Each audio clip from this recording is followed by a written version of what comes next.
hopefully you've had a lovely week. Yes, it is Saturday, 10 AM, there or thereabouts, UK time. My name is Ken Boyter, but you probably already know that because you've been watching the Edra Tales Twitch channel or the Edra Tales YouTube channel, or you just know me somehow that you do.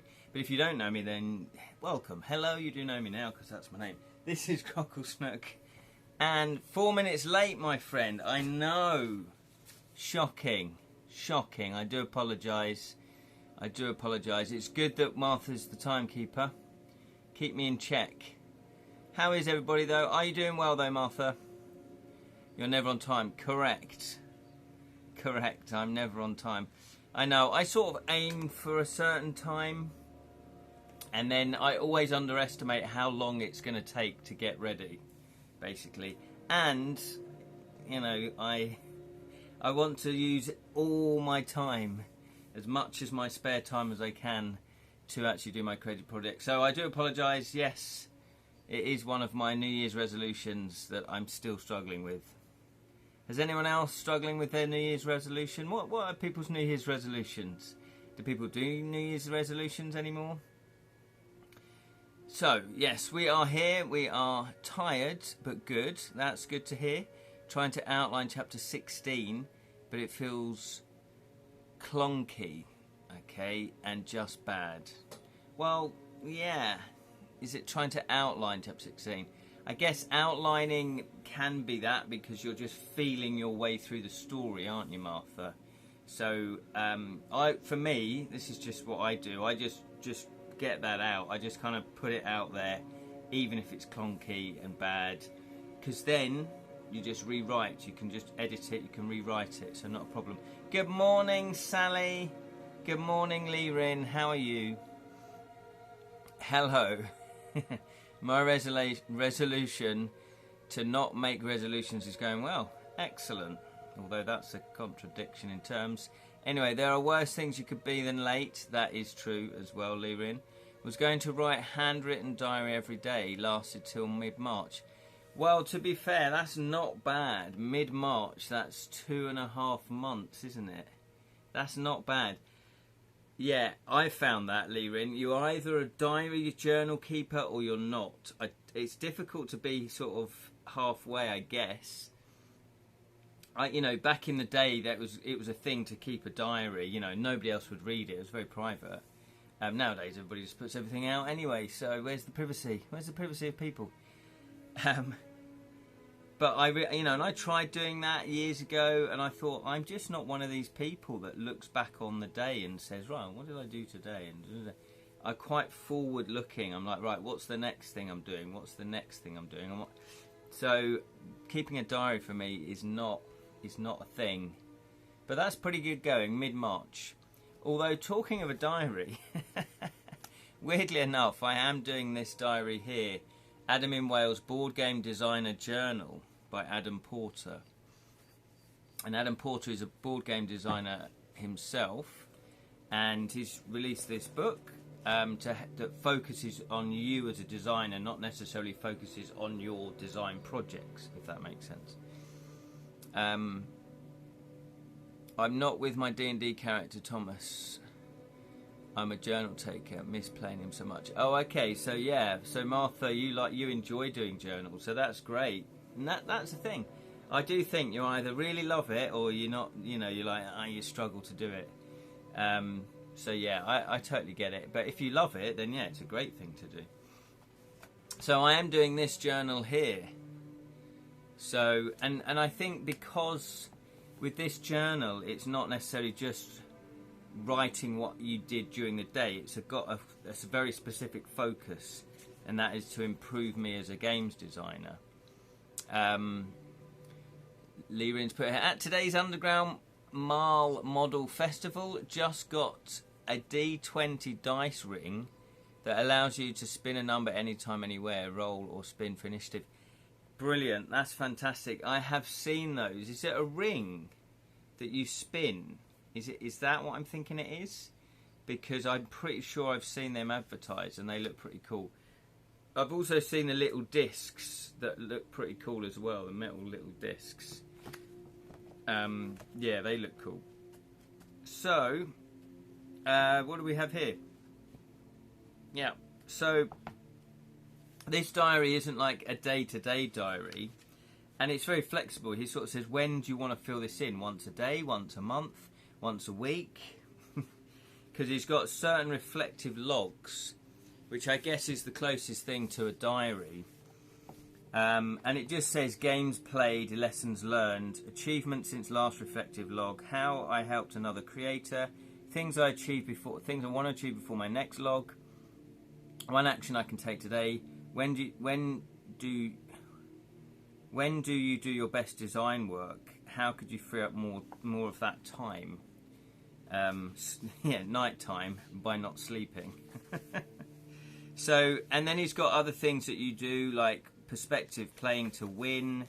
Then there's another reflective long, perspective, luck and intuition. So he sort of goes through mechanics, perspective, your audience. So the designer of Power Grid, which was a big game, I do my designs the way I like them and hope you all like them as well, but sometimes I feel so misunderstood. So he designed, okay, so Friedman Frenzy, that's his name, if that's how you pronounce it, has designed over 100 board games. He's a prolific and well-loved designer. Power Grid is among the most acclaimed board game of all time. Yet, according to this design diary, friends sometimes feel misunderstood by his audience. Do you make the games the way you like them? Do you consider your audience and how they feel about your designs? Do you trust that there will be others out there that have similar taste to you? Who do you design games for? And that's a very good point. And that is really at the hub of creativity as well, isn't it? Why are you creating? Who are you creating for? And I do think it's a bit of both. You kind of create for your own enjoyment and your own sanity. But also, you do have to consider the audience, I think. I'm pretty sure you do. If you're a publisher, you are definitely considering the audience and the marketplace because you want to sell books or you want to sell games. Martha's bit, I can tell I will make a good game book of my D&D character, but make it more my own so Wizards of the Coast don't sue me. Yeah, absolutely. Yeah, you can change things. I mean, it's all a bit generic anyway, isn't it? You know, because if you have a character, and in games, in board games, in game books, they're going to have skills. Well, you just change that. You know, I've changed that to Vettel, you know, or you change skill to ability. You know, you change health to life points. You change luck to fate, which is what I did. You know, so there's certain things that you can do just to push it away from there. Though unfortunately they don't have D12, D12s and D6s, only D20s. The former would make playing game books on the airplane much easier. Yes.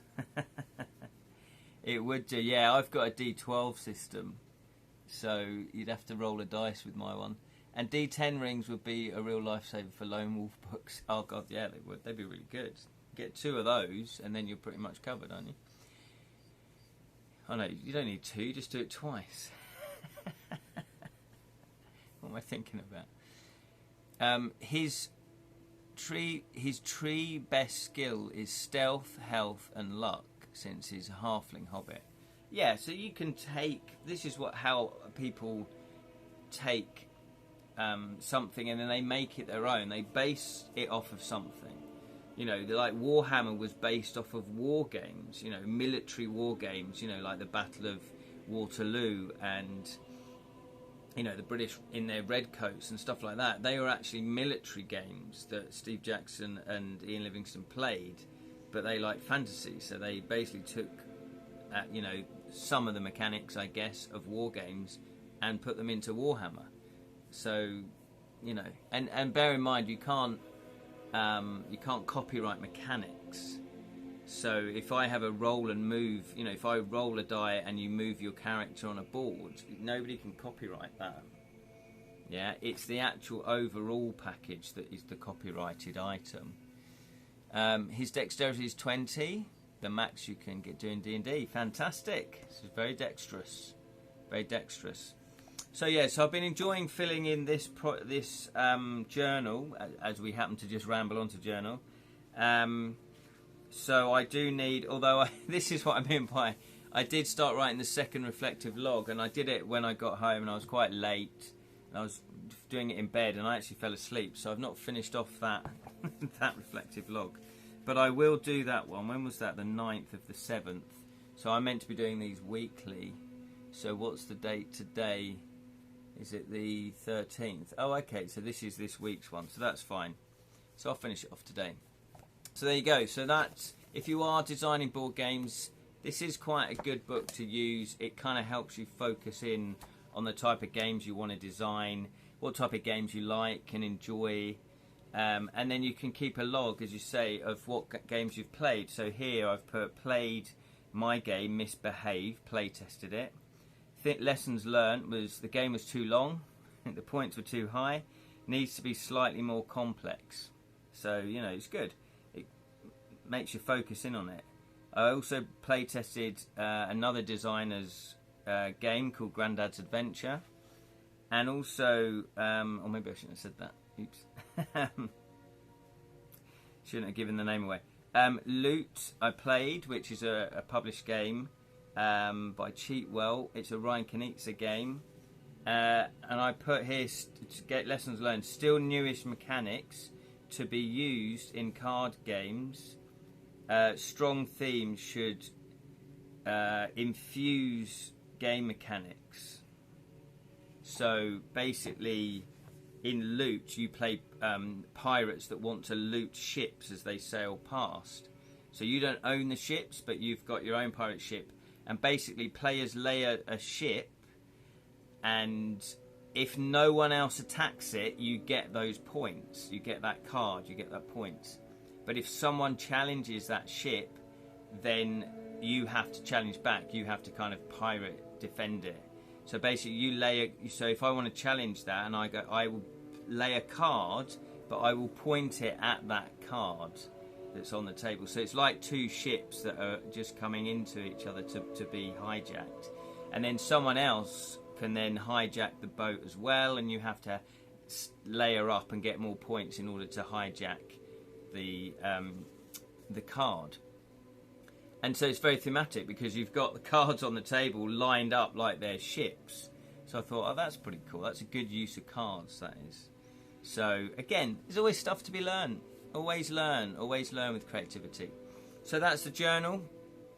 I'll do a quick plug of Magic and Monkeys. 40 hardback copies were only ever printed of this. This is my latest book, Of Magic and Monkeys. You can buy it for £10 if you go to edratales.com, and I've only put the UK postage up because my website doesn't seem to cope with international postage. So it's £3 postage and packaging. So for a total of £13 you can get this book. I will sign it for you and you can be reading it very, very shortly. So that's Of Magic and Monkeys. And the other thing that I'm plugging is the Crooked Crown. Yes, it's the card game of bluff, sabotage, and what else did we put? Oh, we haven't got the... Yeah, they didn't use that tagline. There you go. Oh, yeah, no, it is. So it's a game of bluff, tension, and treachery for 3 to 6 players. It plays 8 plus. It takes about 20 minutes, maybe 25 if there's 6 of you playing. Steal the crown, win the game. It's a very fun game. I have now put up on the Edra Tales YouTube channel a how to play.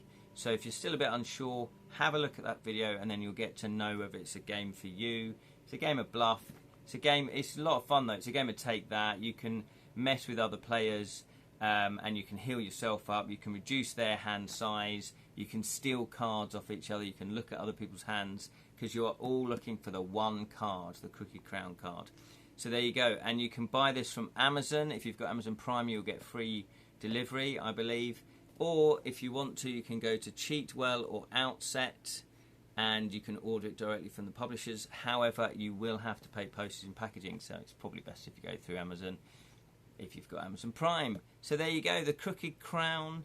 Oh, and if you do happen to buy a copy off of Amazon, then it'd be great if you could leave a review, obviously, if you enjoyed it. If you didn't enjoy it, don't leave a review. Leave a review, it'd be fantastic. And also, if you happen to use Board Game Geek, then leaving a review on Board Game Geek absolutely does help with the sales and all of that. Warner Brothers pulled a real greedy underhanded by copywriting the Nemesis system for Shadow of Mordor. Oh, did they? So ramble away. Yeah, it is Ramble of a Story. Yeah, exactly, Martha. It is called Ramblings of a Storyteller. 5 stars from me. Oh, thank you very much, Martha. That is so greedy of them, just wrong. Money hungry jerks. Yeah, it's... Yeah, okay. The Nemesis for Shadows of Mordor. Is that the video game? Is that the video game? Because I think I played Shadows of Mordor. So there we go. Crooked Crown. You can order that right now. And I did get, Kedrick and I did get our first royalty statement through. I'm not going to go into the details, but yeah, hey, again, I won't go into the details because it's private. But we got our first royalty statement through. Yay! All I'm saying is I'm not going to be retiring just yet. You did, and you got frustrated over the fighting system that you couldn't understand. Yes. Yeah, so they can keep their copyrighted system. Yeah, it was sort of fun, but it was, I don't know, I just didn't get on with it, did I, Martha? Whereas The Witcher 3 and Skyrim, absolutely love. Can get on with that, not too complicated. Not too complicated. And I just want to bring your attention to, I was sent this book, Wish Upon a Star, by John Gerard, who is Big Bottled Imp fan. And he doesn't really get involved with Edra Tales for whatever reason, but maybe it's because I don't do the same sort of content as I did on the Bottled Imp YouTube channel. Hello, Loquacious, talking of YouTube.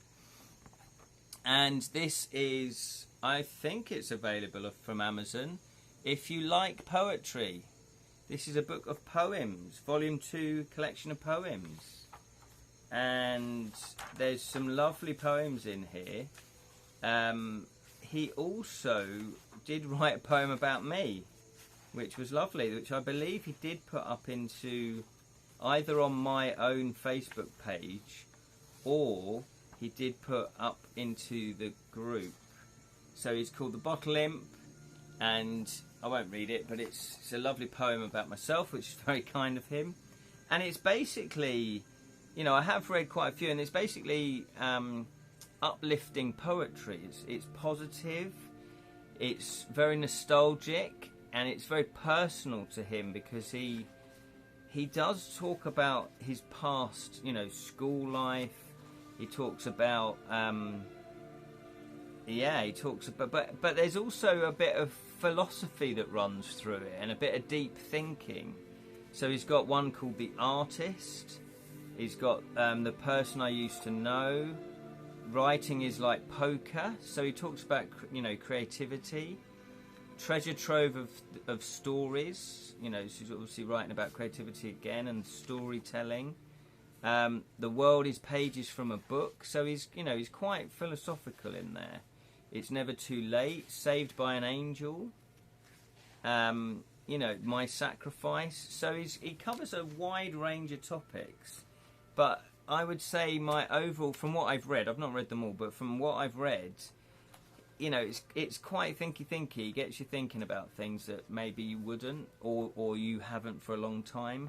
And there is also a theme running through of nostalgia. There's quite nostalgic poems in there. So yeah, I recommend that. Wish Upon a Star by John Gerard. If you like poetry. So thank you very much, John. Appreciate that. Grockle Snook, stop making me yawn. Yeah.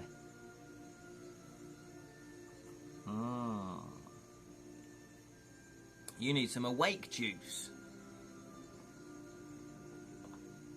So, what have I been up to? I can't remember if I told you this, but I have been working on my misbehave game. I think I told you about this last time, but I have now made a new prototype,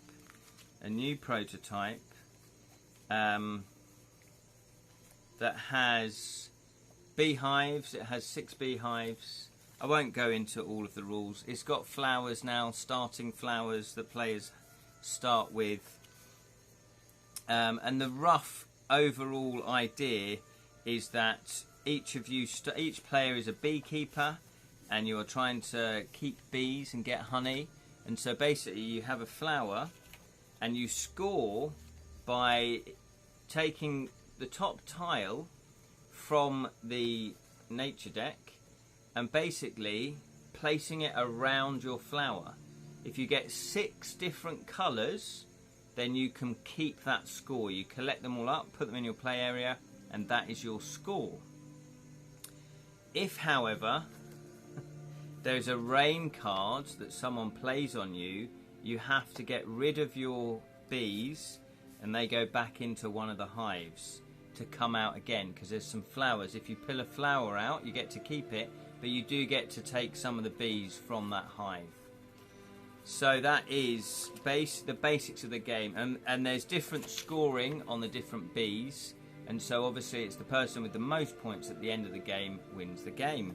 So that is my new and hopefully improved change to the rules after playtesting it with this playtesting group that I've now joined, which is fantastic. There's 3 guys. It was really cool. They live about half an hour away from where I live, so that's very handy. And they meet every other Monday. So that's good, because there's also a board gaming group that I now go to. So I'm going to go to the board gaming group and the playtesting group every other Monday. Because if you're going to a board gaming group, they want to play published games. You know, they're excited. They've bought a board game or a card game or whatever it is, and they just want to play, you know, published games, basically. Every now and again, I would be able to say, do you mind just play testing this game? But not every week. You know, that would be too much for them.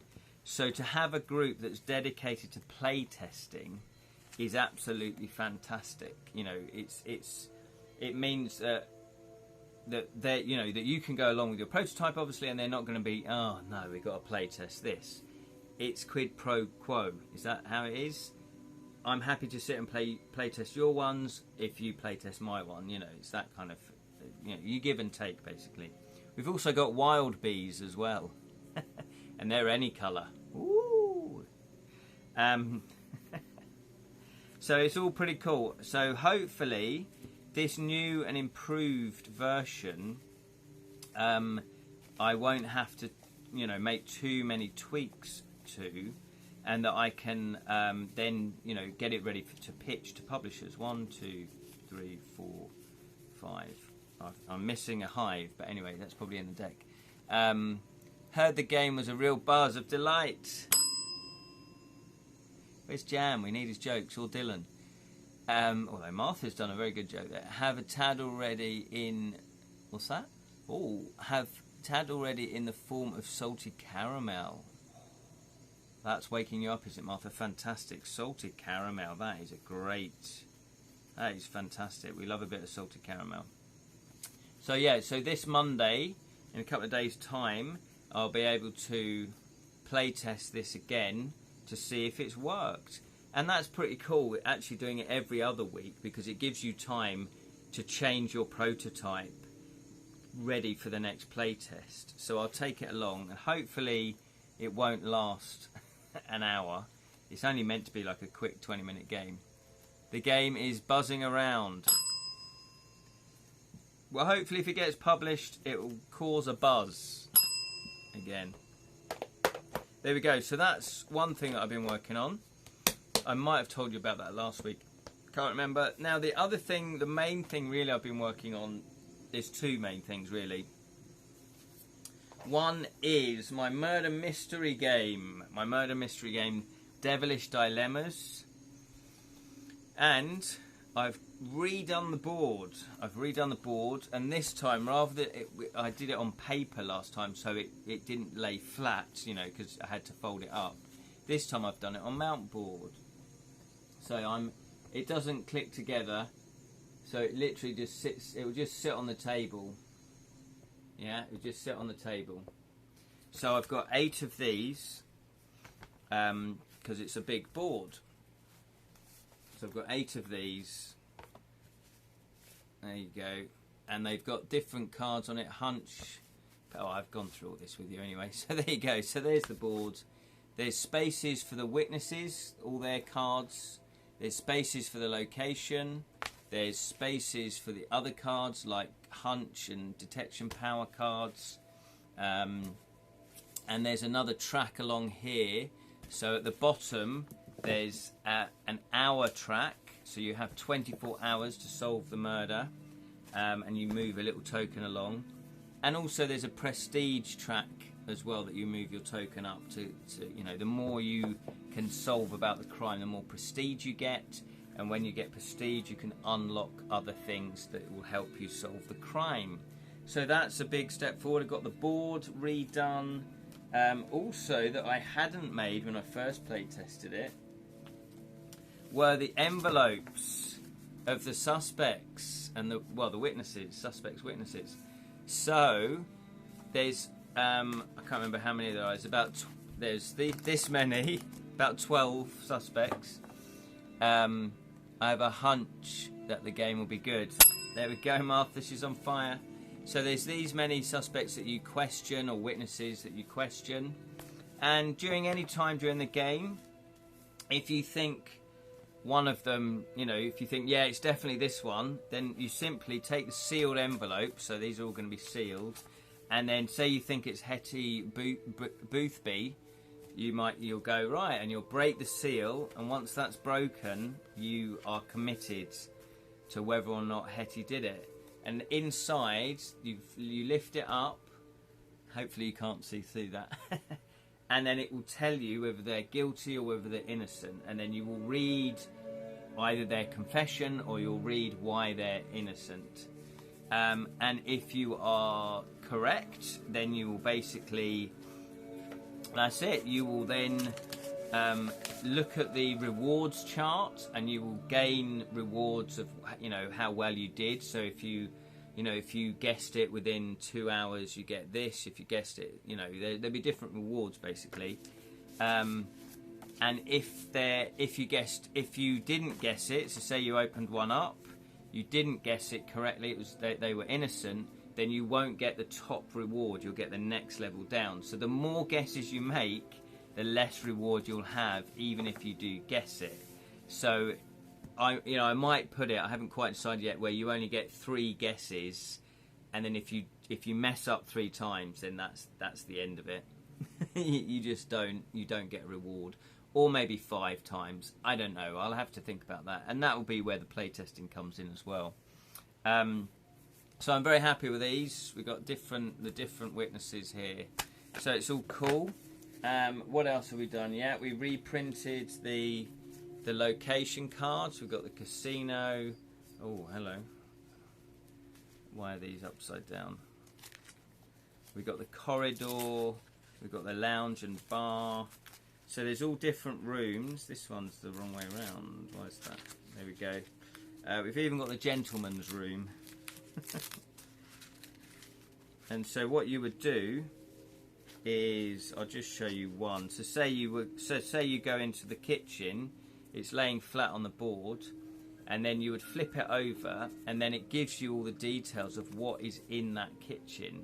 So there's clues 16 and 17, there's forensics M and N, there's witnesses Robert Ravenscroft, the head chef.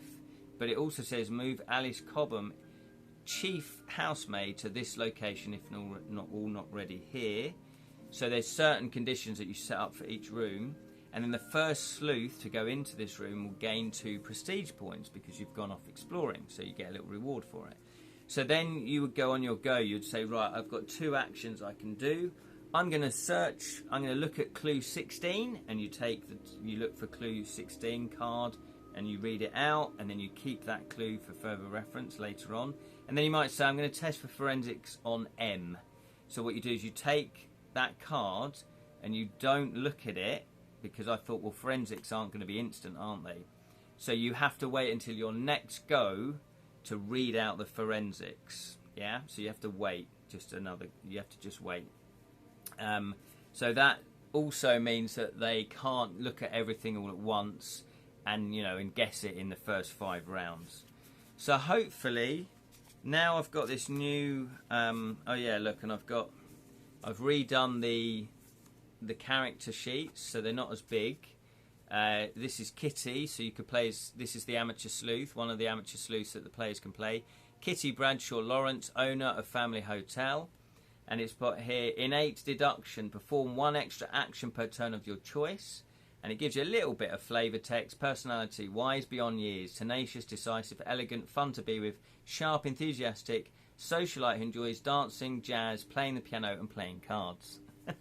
Just to give you a bit of flavour. Then we've got Radley Radlinson, he's the tailor for Frederick Halstead & Co, Savile Row, Mayfair, London. And what he does is perform 1 extra investigate clue per turn. So if you go into a room, you could say, I'd like to investigate both of those clues, please. And then you've got an extra go, so you could then investigate forensics, or you could question a witness.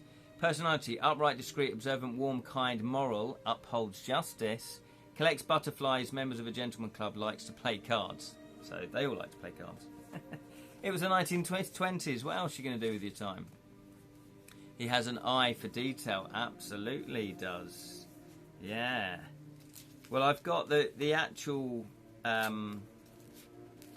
really did enjoy coming up with the sleuths. So it's up to 6 players. So you got Faith Lightfoot, who's a courtroom clerk. She's a courtroom clerk, and I did research. You know, like, what jobs did women have in the 1920s in the UK?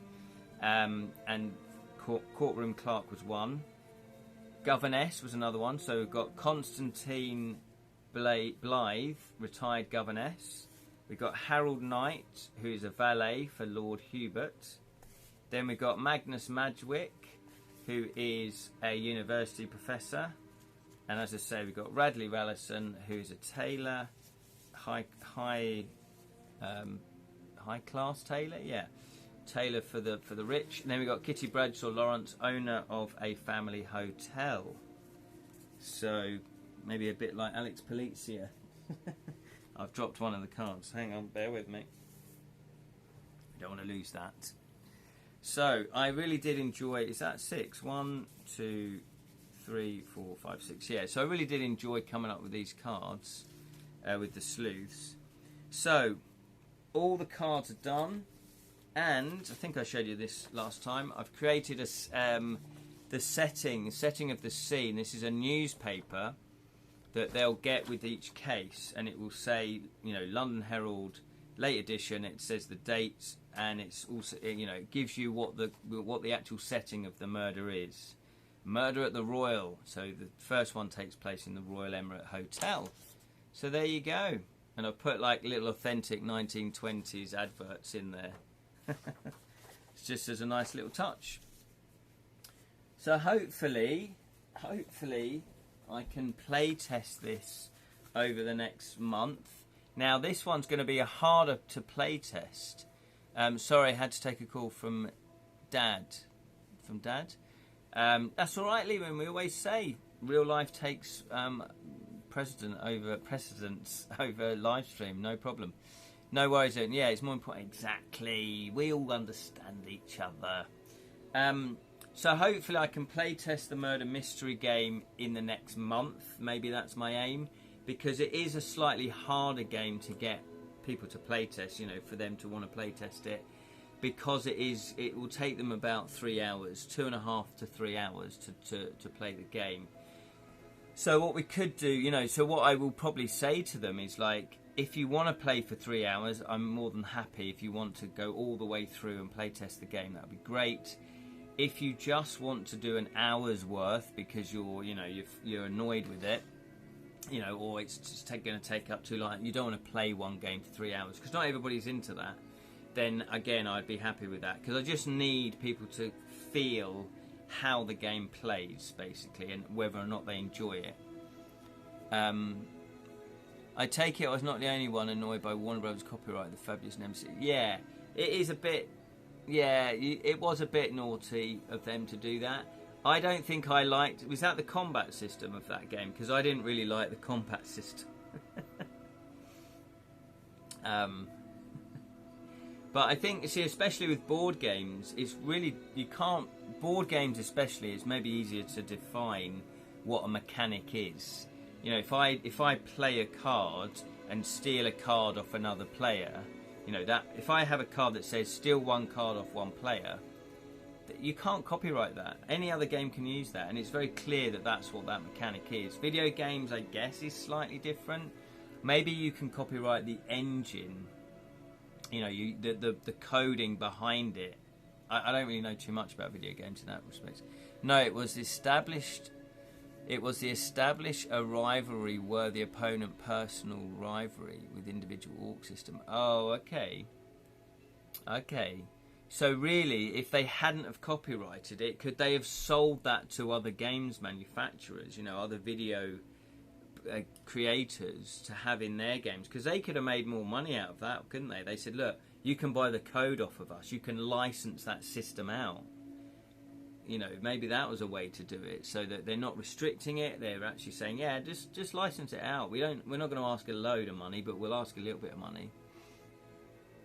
Yeah.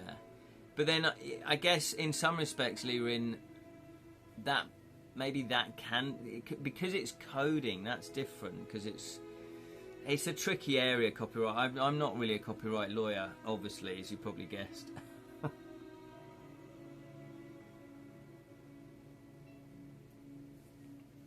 There is something going in the board game world at the moment where the term meeple, meaning my people, for a little token, has been in, you know, use for 20 years in the board gaming community, and there is a company that's trademarked it and is trying to defend it, and it's like, why do that?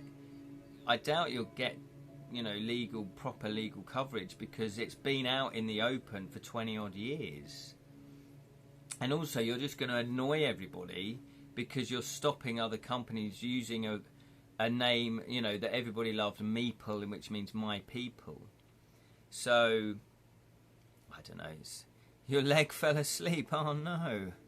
Maybe your leg needs to drink some coffee. Wake it up. Or just splash some coffee over it. I heard in Shadow of Mordor 2 there's a hilarious frenemy you can make with an orc who uses a guitar as his weapon, and every time you meet him he writes and sings a new verse in his ballad about the favourite foe, namely you. You can even outright befriend him. See, that's pretty cool. That's cool. I do quite like that idea. And I guess with video games, yeah, you've got a little bit more. No, you could do that in a board game as well. You could do that in a board game. So, well, talking of befriending... No, this is a terrible segue. I have, as you've probably noticed, I've updated my devilish dilemmas to kill a thief. I've been working on this. I've updated the logo. So here it is. There it is. Look, I'll show you this one so you can see it. Do you like that one? Do you like that? It's pretty good. Hello, Jam. There's Jam. Good morning. So this is the latest. I updated the logo, Jam. So let me know, anybody, if you like it. Loving the cover. Good stuff. Thank you. The new logo looks great. It stands out. And it's eye-catching. Oh, fantastic. Yeah, I wanted... Thank you, Martha. Thank you, Jam. I wanted something that represented the actual activities of the book. And as you can tell, it's called To Kill a Thief. So somewhere along the line, a thief is going to get killed. So, yeah, so that, I think, reflects more the tone of the book. So that's actually, so what I'm doing is, so this is the actual cover at the moment. It might change before. I'm not sure if the blue and blue, I might try it with a red dilemma. So they're both red, because the red does seem to stand out more. There's something fascinating about enemies who respect and are even fond of each other over straight villain friendship. Yeah, exactly. Well, it's that, you know, everybody's looking for their equal, aren't they? So it's like Sherlock Holmes and Moriarty. You know, Sherlock Holmes was bored of just catching common criminals. You know, he got bored of it after a while. And so then when Moriarty came on the scene, he was really interested because it's testing his intellect. It's like a game. The game's afoot. I guess it's the same with James Bond and his arch rival, Blofeld. Scaramanga. Yeah, like Scaramanga and Bond, yeah, because Scaramanga set up the mirrors, you know, that sort of hall of mirrors for him to trap him. So yeah, it's sort of like a power struggle, isn't it, with the intellect. So that is the cover so far. But yeah, let me know. I think I might put the red. I might change it to red. And we'll never know how many fans ship them. What's that? We'll never know how to ship them? I'm not quite sure, fully understand your comment there. So yeah, so I'm going to try it with red. So what I have been doing is, so I've been working on the new logo. Oh look, here it is. There it is. There it is. I've just printed it off. And also that's in white. So so I'm pretty happy with that. So what I've also been doing though is actually creating the Kickstarter. Some fans write fan stories where rivals in a book ends up as lovers. Oh, I see. There you go. Yeah, exactly, Martha. Yeah. Yeah. Well, there was also always that frisson, wasn't there, with Batman and Catwoman. There's always a bit of that going on, wasn't there? So this is the header. This is the main image for my Kickstarter campaign. So I'm now putting together all the images and all the text and building the Kickstarter campaign on the Kickstarter website.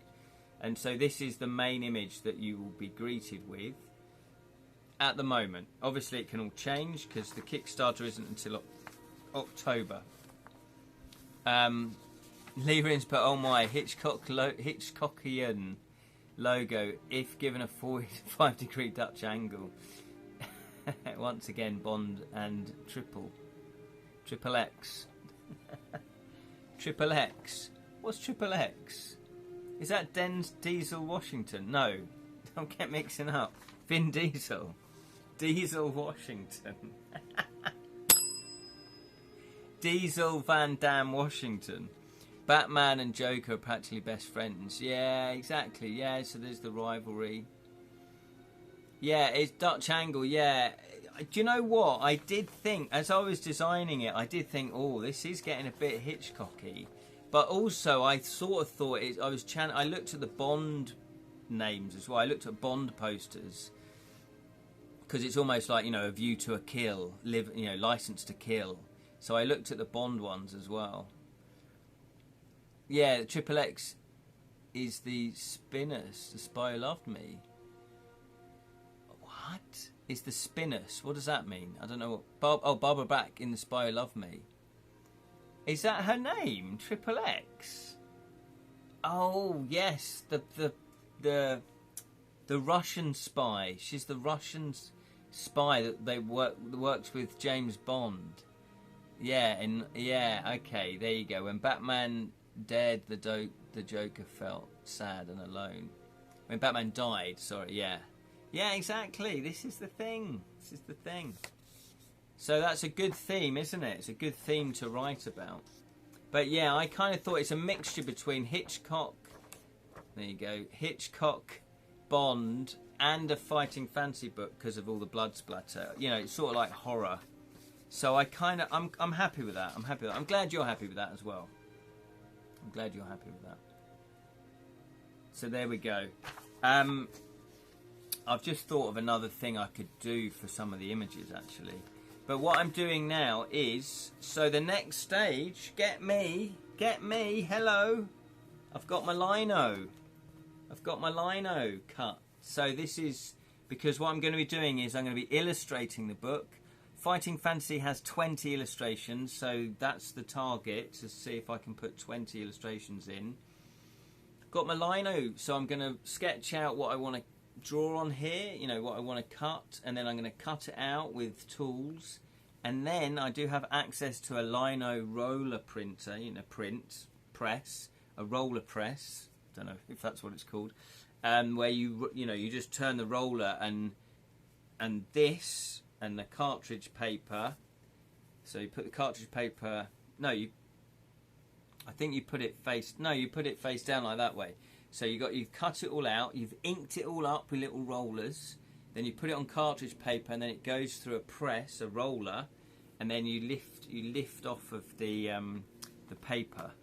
So it's you know, I'm excited to do that. So I'm gonna hopefully do my first one very, very shortly, just as a test to see if I've done it.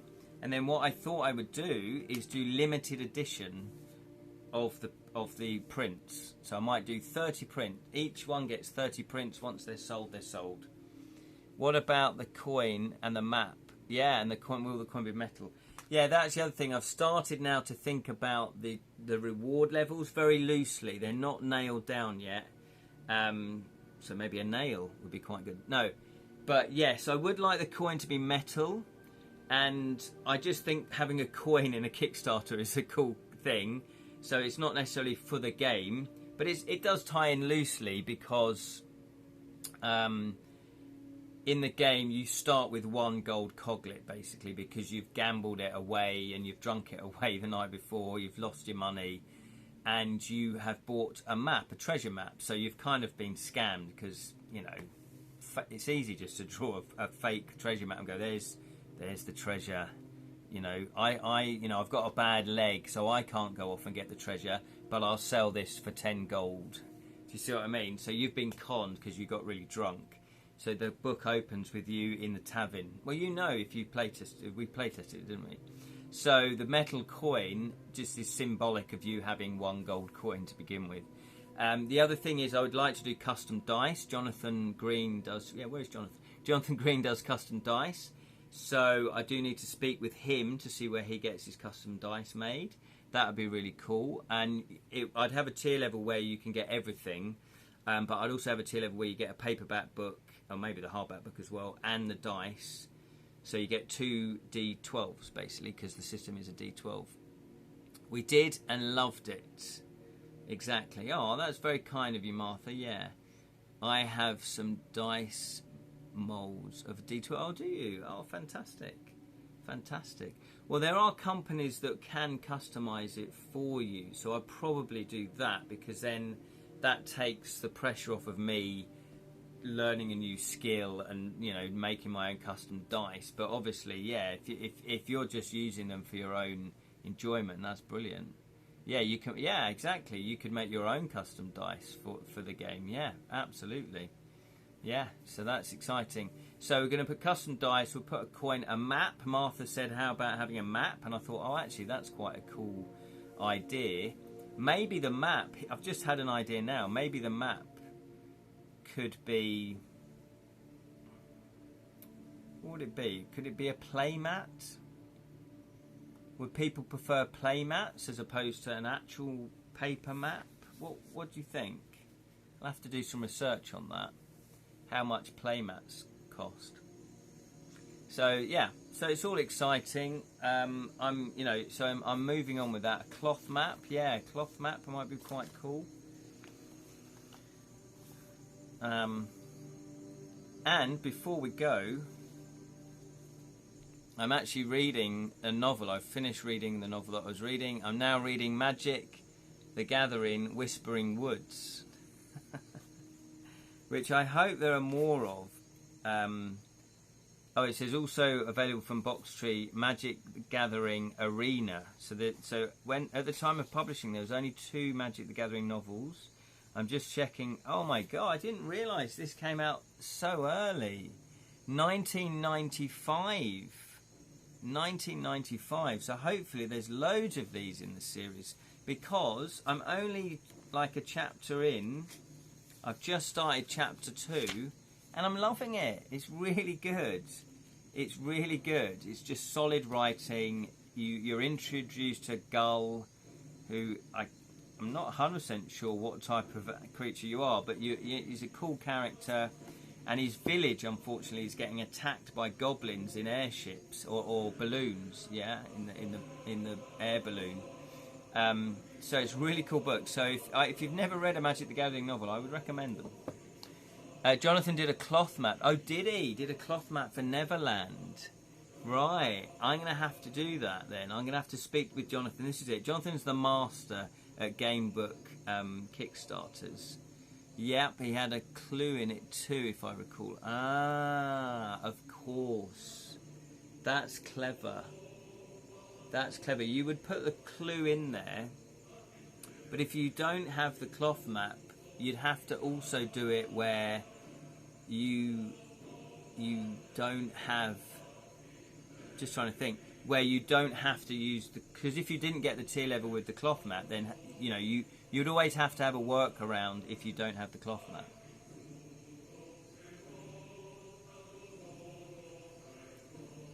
Oh, unless you put the map in the book, of course. There's a spider. That's what I think of your spider. Right. No, of course, you'd have a cloth map, but also you'd have the map in the book anyway, so it wouldn't matter. You could still write that clue in, so you would have to use the map to solve the clue. Okay, I like that. I like that a lot. Can't wait to see Grockle Dice. Grockle Dice the game. Oh, I quite like that, Lirin. Grockle Dice the game. Well, maybe we should get Grockle Snook. Thing is, though, with Grockle Snook, I didn't create Grockle Snook on my own. So Julian and I came up with the name The Bottled Imp. Julian, we co-created the Bottled Imp YouTube channel, and then Rich Nairn drew the Bottled Imp bottle. I did the logo bit of it, but he actually drew the bottle, so he is responsible for the look. So it's slightly more complex to do anything with Grockle Snook, because I do have to kind of get permission. Kin Dice.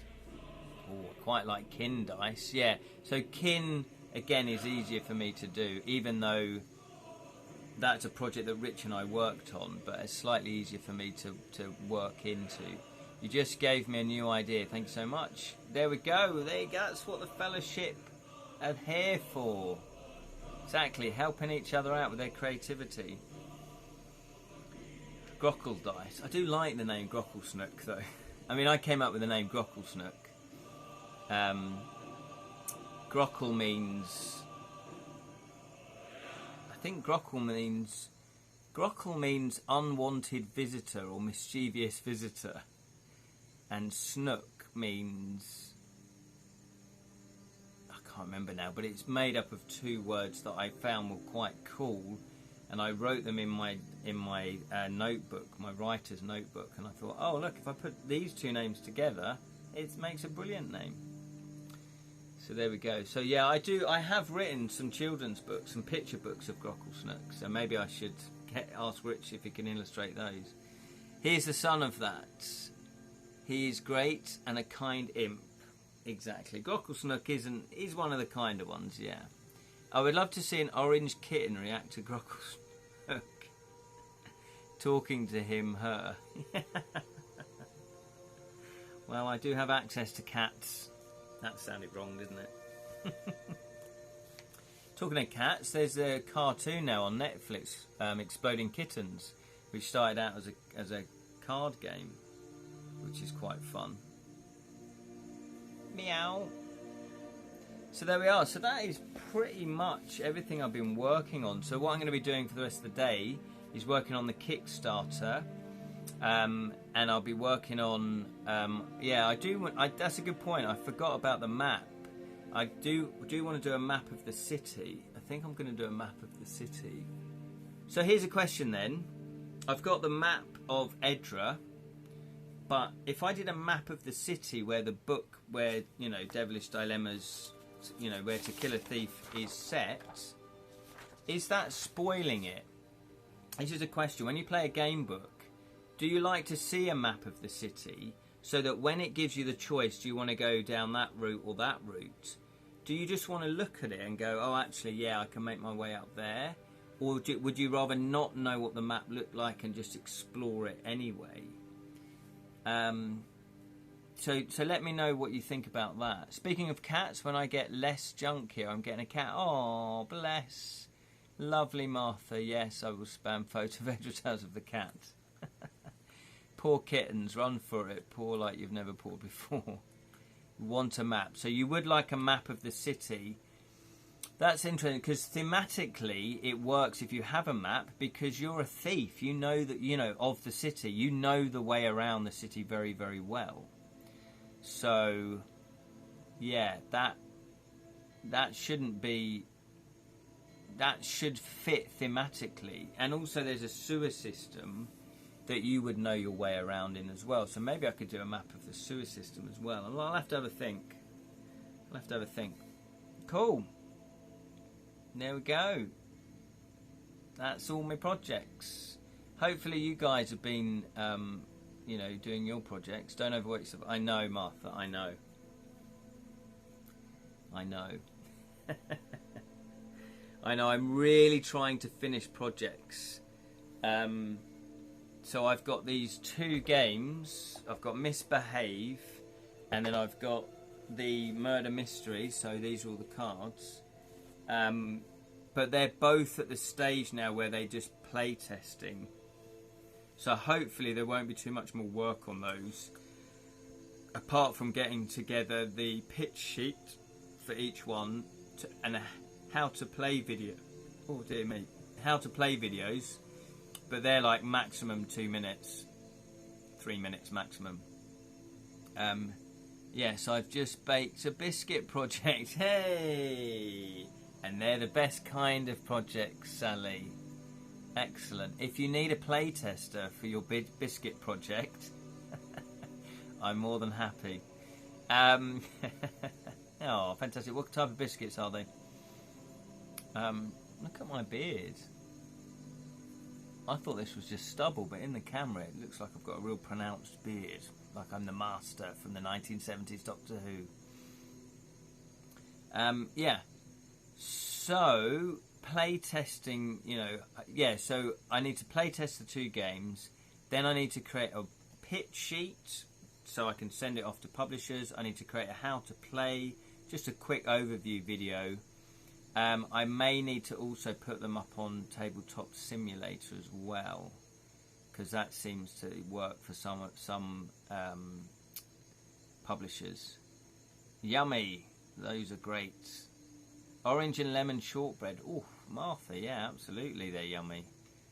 Orange and lemon shortbread. Well, I'm sure they're going to taste lovely. Sally is a fantastic baker.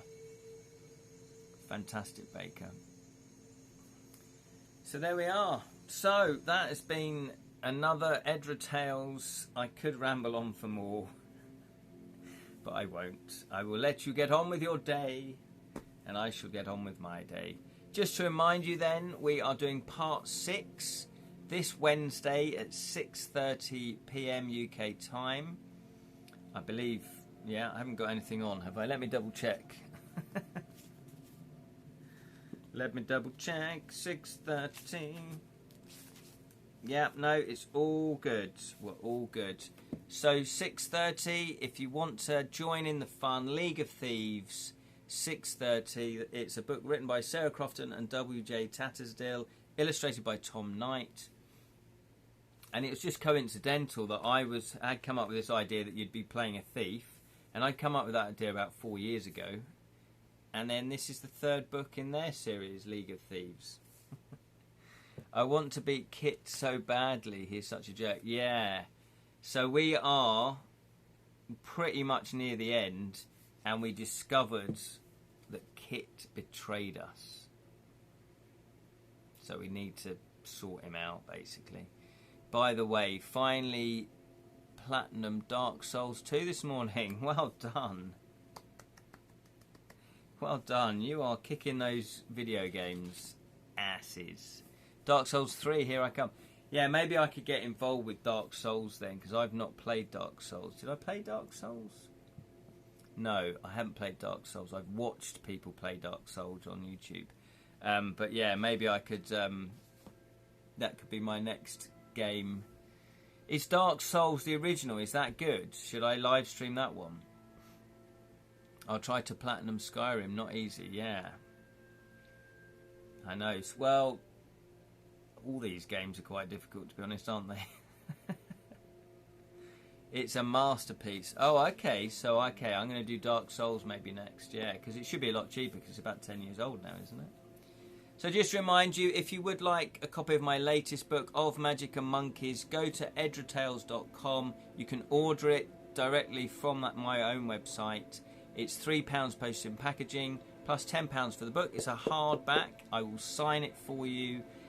And unfortunately, I can't put shipping to other countries. If you do live in another country, then just DM me. Just contact me via the Edra Tales website or my own personal. If you know me and you're connected via Messenger, then you can just DM me. And I will tell you, I will sort that out for you. So there's that. And also the Crooked Crown. As you know, Kedrick Winks. No, that's my name. Kedrick Winks and myself, we have co-created this game, The Crooked Crown. It's published by Outset Media and also Cheatwell. You can get it from Amazon. It's a fun 20-minute game, plays 3 to 6 players, ages 8 and above. It's a lot of fun. And if you do enjoy it, you do buy it, you do play it, and you enjoy it, and you bought it off Amazon, please leave a review. It really helps with the algorithms and sell the game. So Jam is going to crack on with Paranormal Hero 3 today. Well done, Jam. It's very impressive. I'm going slowly. Already done 2 books this year. Slowly, Jam. You've done 2 books, mate. I wish for that kind of productivity. You are knocking them out, which is brilliant. So yeah, we're looking forward to seeing Paranormal Hero 3. But it is this is even recommended to look up YouTube how-to videos. When you hit roadblock. Oh, okay. And lore videos themselves as rich as that of Warhammer 40k. Oh, okay. Thanks for the tip. I'll do that then. Well, we sort of did that previously. I do that with other games. Martha and Jam, you watch, don't you? My video streams. So sometimes Martha or Jam will look up if we get stuck, and we'll kind of look it up. So yeah. But thanks for the tip. Yeah, because I've heard Dark Souls is difficult to play. Because there is a Dark Souls board game that came out that raised over £1 million or $1 million on Kickstarter, which is crazy. Look up how to parry first. Oh, okay. Yeah, if it's too complicated, I'm rubbish. That's why I like Skyrim, because you didn't have to do any fancy moves. You just basically hit them with a club. It's a literal lifesaver. Parry. Well, in The Witcher you can parry, but I've forgotten how to do it. I do need to look that up as well. Thank you so much. I really enjoy these conversations. They're fantastic. Chatting to you guys. And I'm going to be cracking on today with my To Kill a Thief Devilish Dilemmas game book, an Edra Tales game book project, Kickstarter. It's going to come out in October. So I'm going to be cracking on with that. So there we are. So thank you so much. Thank you, Leerin. Thank you, Jam. Thank you, Martha. Thank you, Sally. Thank you to anyone else that watched. If you didn't comment and you watched, more than welcome. Thank you. But if you do want to comment, feel free. We won't bite. Not on the first time, anyway. And yeah, if you do want to follow the channel, it all helps with the algorithms, get more people involved, which would be great. Yeah, so follow the Twitch channel. Also, I have a YouTube, so all the live streams go up on my YouTube channel. I do also put up a few other things on YouTube, but not a load, because I'm focusing on my creativity rather than being a YouTuber. So I'm focusing on my projects. But you can go to the Edra Tales YouTube channel. I put all of these live streams up, so you can watch them there. Have a good weekend, everybody. Yeah, so if you want to subscribe to my YouTube channel, please do. That will also help as well. Good night, everybody. Your place, yeah, Dice Ring, yes, please do. Please do. And if you do want to go to Facebook and you want to chat to other people, you can go to the Edra Tales Facebook group. It's a private group because we have people spamming it, so I had to turn it private. So I've put a few questions in, just answer the questions. You know, it's like, what's your favourite fantasy this, what's your favourite that? Just answer them. You can put don't know, it's not a problem. I'll let you in, and you're in, and then you can start posting and chatting as always. Take care, thank you very much, Sally. Appreciate you guys watching. Have a good one, and may the magic of stories flow through you always. What was that, Goggles? No? Yeah, it's a cheeky monkey. Look, he's eating his own ear. All right, I'll get you some food, Goggles. Look, guys, a bit hungry. Thank you, Martha. Take care.